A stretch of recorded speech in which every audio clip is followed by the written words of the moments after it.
look at the camera. Stop tilting your head. Thank you. What up, JK fam? Here we are again with another video. Today we are doing episode 2 of our dining room discussions. Numero dos.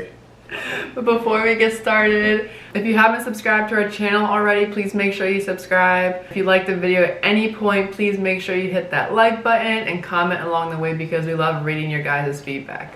So without further ado, let's get it. Let's get it.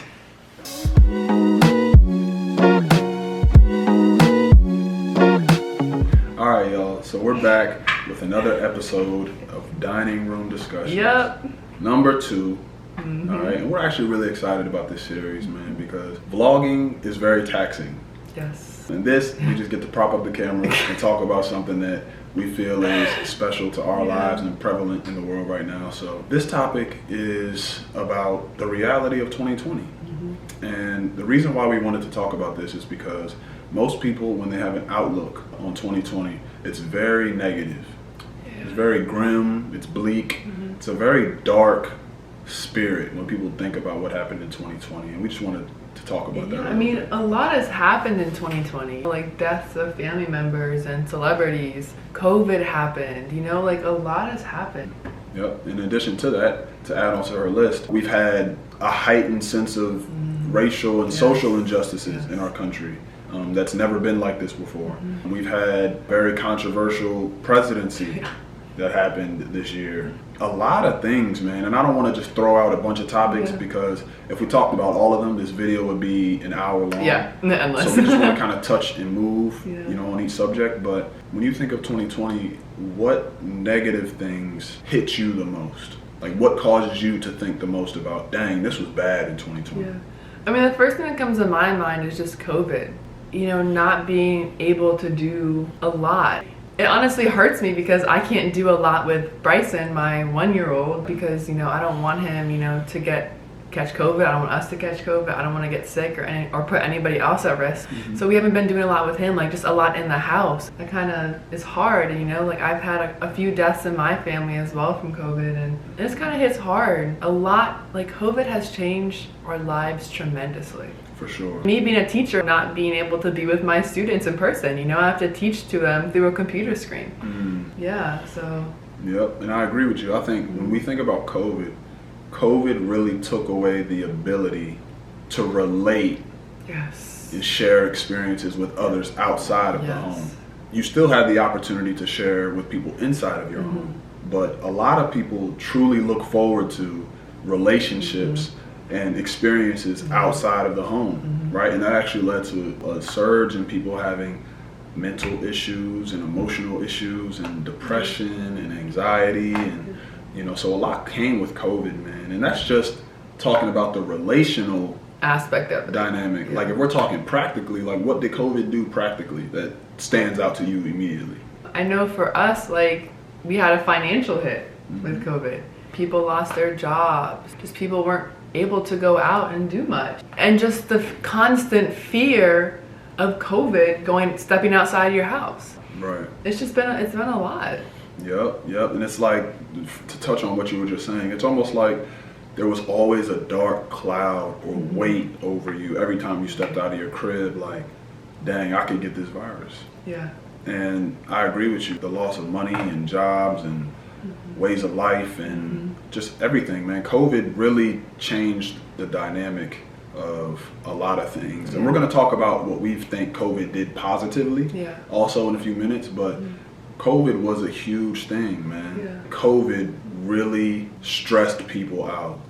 I think it stressed a lot of people out. Yeah, I know for me, I stress very easily. I remember towards the beginning of COVID, just like going to the grocery store, even though like I had my mask and everything like that, like I wouldn't get to the point of a panic attack, but I would in my head just be stressing out constantly until I was literally back inside. Like I would get home, I would put everything I just wore in the wash. I remember I first made Jonah when he had to go to work because he was an essential worker. I made him Lysol his clothes when he came into the house.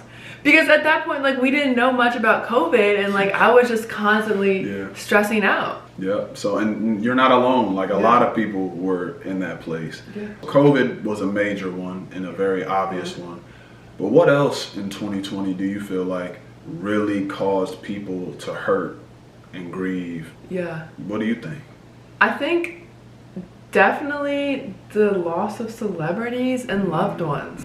And some people have gone through it worse than others. Like some people have lost numerous family members, numerous role models. I can't even imagine what that's like losing so many loved ones in such a short period of time. Yep, and that's the interesting dynamic of that is when we think about our celebrities or our role models, you look and you say, dang, man, Kobe died. Or dang, man, Chadwick Boseman died. But those people had loved ones too. Yeah. Like they're not just our celebrity or our role model. Chadwick Boseman and Kobe aren't necessarily role models of mine. I'm just using them as an example. And when you talk about families who have lost numerous people, I think of Karl Anthony Towns. Immediately, yeah. Like Karl Anthony Towns lost multiple people in his family due to COVID. Including his mom. And including his mother, like the one that birthed him. So that's another major one. Like the loss of life with celebrities and famous people has been very prevalent. Yeah, and I feel like just everybody's kind of grieving together. We've lost so many people. With grieving, you know, we have like the issue of racial injustice that has happened in 2020. There's just so many things that we think about and we are grieving and we are experiencing together. Yeah, and it's hard. Yeah, and let's touch on that one because it's an interesting thing, right? We have a dynamic in our marriage where her mother is white and her father's black, but my entire family is black. And that has been something by God's grace that we don't have to struggle with. Like our family knows in our household. Yeah, in our household, in our household, and in our families. Like we know that we love each other deeply regardless of our skin color. And we both, right? I've had conversations with her mom, like we acknowledge the fact that these things are real, right? One of the biggest things is people's failure to acknowledge that that's a reality, you know? So we've had conversations about that and I praise God that, you know, we have a family that is loving and understanding through that time, but that has been a major thing for a lot of people and rightfully so. Like there has been more division amongst blacks and whites than there's ever been. Ever been, not in the sense that this is the most it's been, but since we have TV and social media exactly. And you know, we have means of technology that allow us to see what's really going on. And display everything nationwide. Yep, that caused a lot of division and that caused a lot of people to really see that, dang, we don't love each other as a country. And I'm talking in a general sense. I'm not saying everybody's like this, but there's no love in our country for every race, every person regardless of race. So that was a big weight on people, huge weight, because some people struggled with it more than others, right? Because obviously some people were the recipients of hate and cruelty to the point where their family members died because of it, you know? So that's been a big one. And moving forward, right, we highlighted a lot of, you know, the negatives. And those are realities. Like we don't want to diminish those and minimize those because people who went through those have the right to feel and have the right to grieve through those things. But when we think about 2020 and what we want to encourage other people in is instead of looking at all the negativities, which is hard to do, I'm not saying it's easy to do, try your best to think about all that God has done and all the ways he's kept you in 2020. When I think about what could have been, right? We could have been amongst the people who have lost jobs, but we have jobs. Thankful. Jonah actually got his job right before COVID hit. Right before COVID started. And praise God, it was an essential position. It could have been a job where I lost it, but it was an essential position that required me to have to go to work. So we're thankful for that.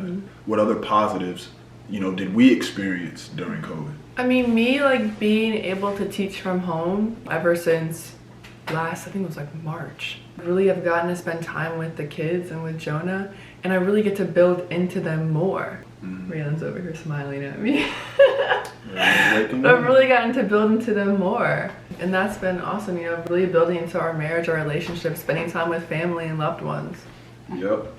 I agree, because before COVID, right, our kids had to go to daycare. Yeah. Them being able to spend some time with mommy at home has been very special, because I believe firmly that a mother building into her kids is one of the strongest and most life-changing forces there is. Whether you're a stay-at-home mom or a mom that goes to work, like a maternal and nurturing love is very, very important. So I'm glad that, you know, our kids were able to get that from their mother. And let's just keep going with the practical positivities, right? We have vehicles, we have groceries, we have a roof over our head, we actually bought our home during COVID. We bought our home. So we're so COVID. Thankful for that opportunity. Yep, super thankful for all of those things. And the only thing we wanted to communicate is that 2020 did have a lot of negativities for sure, but God calls us to continue to give him thanks, not only in the things that we have and the good things, but also in our trials and in our struggles. And that's hard to do. Super hard to do. Super hard to do. But we have every reason to be thankful to God, because we have good health. We have the ability to provide for our family. We have food on our tables, clothes on our backs. We're living and breathing right now. We're alive. Like the fact that we are alive is God's grace and mercy. It's God's grace and mercy on our lives, and all of you all's as well. God could have easily had it as such to where we got COVID and we passed away. Like we have to look at it as, if I'm alive and breathing, that means God is giving me another opportunity. And with life and breath comes opportunity, and that's a reason to be thankful. That's all we wanted to communicate, man. We understand that COVID has been hard on a lot of people because it's been hard on our family, you know, in different regards. But God has been good, even still. And we also want to take this time to encourage everybody to continue to have that outlook. And that mindset. And that mindset that as long as you are alive, there is reason to be thankful. And there's reason to praise God, because it could always be worse. Always be worse. So keep seeking him, keep loving others, and just be thankful for everything that you have. Yep. Be thankful for every single thing that you have, because somebody is always going through something worse. Always. So we're super thankful for everything that God has done for us.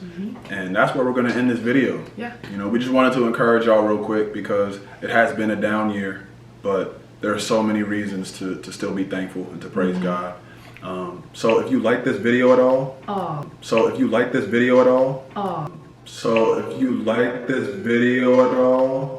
as Rayla spits all on me. Good Lord, Ray. I think because she's getting happy that she see all these lights and she's on the camera. But if you all like this video at any moment, please smash that like button.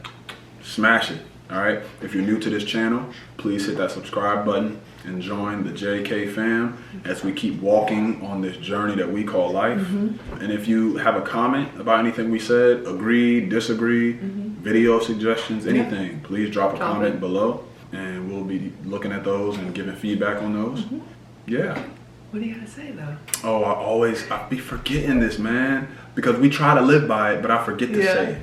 Make sure that you're going out there and doing everything for God's glory and for someone else's good, because your life is not about you. It's not. It's much bigger. It's about God's glory. So, anything else you want to say? No, that's it. All right, Raylan, anything you want to say, baby? She's just staring at mommy. She's looking at mommy. All right, y'all. That's it for this video. We'll catch y'all next time. Peace.